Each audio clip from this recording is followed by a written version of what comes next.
जय हिंद। आज class 12 physics में कूलम्ब बल का स्थिति सदिश के रूप में व्यंजक कैसे प्राप्त किया जाता है ये देखते हैं। स्थिति सदिश यानी कि करना है कूलम्ब बल को ही, लेकिन इसमें क्या है वो उसका जो सदिश के रूप में जो वो कहाँ स्थित है और हम स्थिति ये पृथ्वी कैसा स्थित है 3 डायमेंशनल है यानी 3D है और 3D को हम x, y और z तीनों के रूप में दिखाते हैं। ठीक है, जैसे कि ये x, y, z, इसलिए हम x, y, z को ही लेकर दिखाएंगे। ये है z, ये है y, ये है x। अब हम किसी भी बीच में हम यहीं पर लेकर इसकी स्थिति को दर्शाते हैं और देखिए ये रहा कूलम्ब और इससे इसकी दूरी ये है और एक इसकी इस सब तो डॉटेड लाइन से दर्शाते हैं। इसलिए चलिए आपको दिखा देते हैं। बस ये रहा आपका, ये यहाँ पर ये स्थित है ये, ठीक है, ये रियल लाइन से ही रहता है। ठीक है, अब यहाँ पर मानते हैं ये आवेश है Q1 है, ये आवेश है Q2 है। अब ये तो जान ही रहे Q1 के द्वारा Q2 पर, इसलिए F21 2 पर 1 द्वारा इसलिए F21 और इसी प्रकार इधर हो जाएगा F12। ये सदिश के रूप में होता है। बस यही इसका स्थिति है और अगर हमसे दूरी लेंगे ये हो जाएगा R1। ये सब सदिश के रूप में होता है, ये होता है R2। बस इतना ही है। इस वीडियो को आपको एक बार नहीं दोबारा देखना पड़ेगा, ये हम पहले बता रहे हैं क्योंकि थोड़ा सा ये कॉन्सेप्टुअल है। अब हम लिख सकते हैं जो हम कार्य किए हैं उसको भी लिख देंगे कि हमने माना एक Q1 Q2 आवेश है जिसे एक किसी स्पेस में ये स्थित है, इसी प्रकार लिख देना है और आगे लिखना है आवेश Q2 पर, Q2 ये है आवेश Q2 पर Q1 द्वारा लगाया गया बल, इसलिए F Q2 पर Q1 द्वारा F12 द्वारा, हाँ तो हाँ इसलिए ये रहा F2 पर आवेश Q1 द्वारा लगाया गया बल, इसलिए यहाँ पे लिखते हैं F12। यहाँ से उल्टा निकाल रहे हैं आवेश Q2 द्वारा Q1 पर, इसलिए Q2 द्वारा Q1 पर इस पर निकालें। इसके कारण अगर निकालेंगे यहाँ से लिख देते हैं 1/4πε0 Q1 इंटू Q2 बटे R। अब ये दूरी, अब दूरी क्या है, दूरी इसका हो जाता है अगर सदिश के अच्छी से देखा जाए ये हो जाता है R21 हो जाता है। अब ये कैसे होता है, R21 हो जाता है इसका मोड का होल स्क्वायर, Q1 Q2 बटे R स्क्वायर होता है, इसलिए इसके बीच का जो दूरी है यह R21 होता है। अब ये वाला का कहानी ये है जहाँ ये तो जानते हैं हमें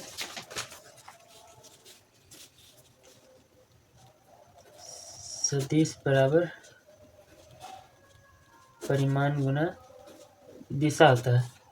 ठीक है, जहाँ पर सदिश है R21 है बराबर परिमाण है इसका R21 का मोड है और दिशा R21 का ये जो कैप होता है ये दिशा, कैप दिशा बताता है, ये मोड हो गया परिमाण और ये जो तीर है ये सदिश को देखते, सदिश और परिमाण गुना दिशा होता है ये। ठीक है, यहाँ समझ में आ गया। अब हम यहाँ लिख सकते हैं अब ये R21 कैसे होता है, क्योंकि यदि F12 पर F12 का अगर निकालते हैं तो इसलिए यहाँ पर R21 आता है। ये बहुत ही लेंथी प्रोसेस है, बस इसको याद रख लीजिए। जहाँ F12 दिखेगा वहाँ R21, कहीं कहीं आपको F12 के साथ R12 ही दिखता है, लेकिन मेनली R21 ही होता है, इसलिए बता रहे हैं। ये क्या है, ये आपका है परिमाण है। ठीक है, हमको निकालना क्या है यहाँ पर। अब इसको यहाँ से हम अगर इसका दिशा अगर निकाल लेते हैं और यहाँ पर तो जानते हैं इधर पर यहाँ पर दिशा भी होता है, जैसे कि पहले वाला और भी जो पहले जो था फॉर्मूला शुरू किए थे उसमें दिशा भी दिखाए थे ना।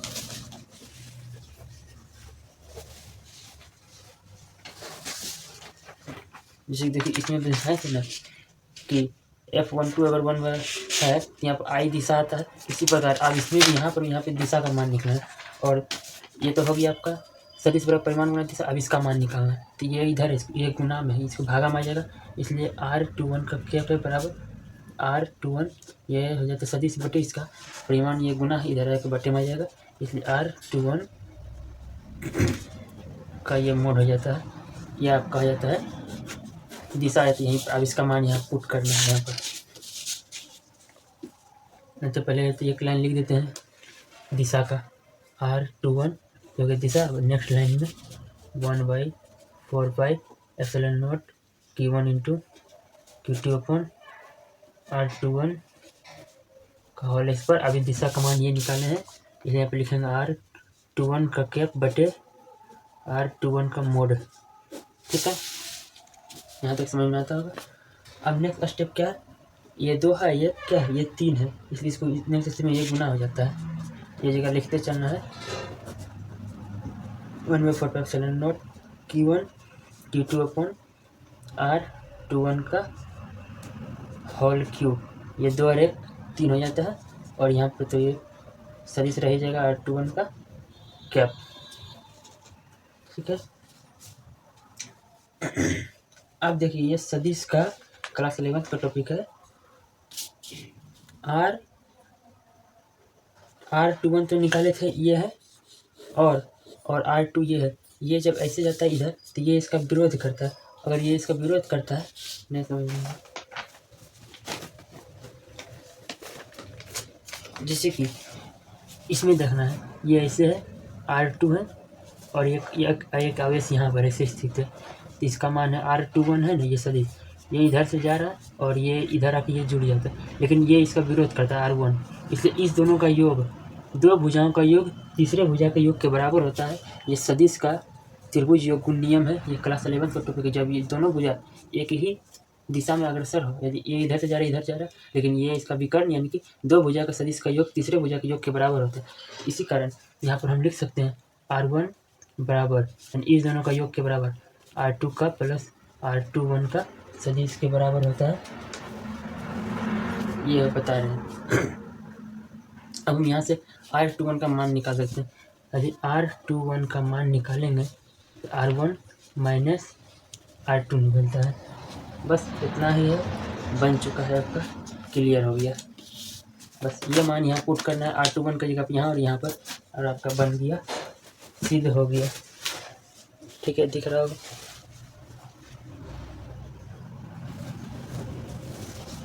इसलिए आप लिखते हैं 1/4πε0 Q1 Q2 बटे R21 का मान क्या निकाले थे, R1 माइनस R2, ये है होल क्यू, और एक यहाँ पर इसके गुना में था R21, इसकी जगह पे यहाँ पर लिख देते हैं R1 माइनस R2,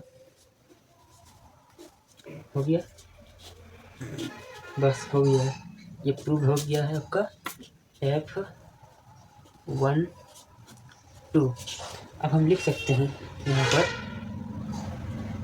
इसी प्रकार, ठीक इसी प्रकार, ऊपर में क्या है यहाँ पर, एक लाइन यहाँ नहीं लिखे थे, आवेश Q2 द्वारा Q1 पर लगाया गया बल, Q1 पर लगाया गया बल। अब यहाँ पर लिखेंगे इसी प्रकार आवेश,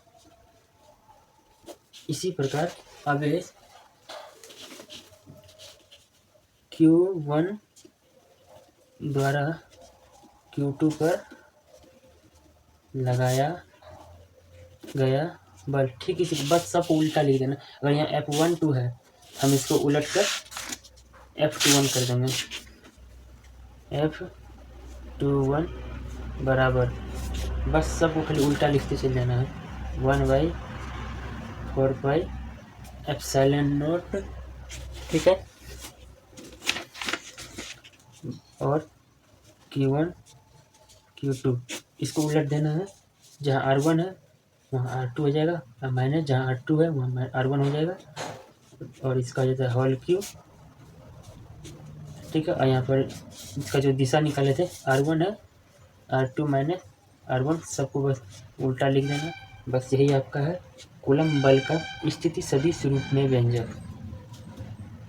ये आपका हो सकता है 2 नंबर, नहीं तो 5 नंबर में आता है, और आपका ये रहा कूल। और आपको इसका आंसर शीट देखिए आपको यहाँ दिया गया है और इसको शॉर्ट फॉर्म में आपको मिल जाएगा। आप इसे देखकर बेहतरीन पूरा बना सकते हैं और इसको राइटिंग में अपना बैठा के लिख लीजिएगा। पूरा सारा डेफिनेशन लिखा है इसमें पूरा ऑल टोटल इसमें।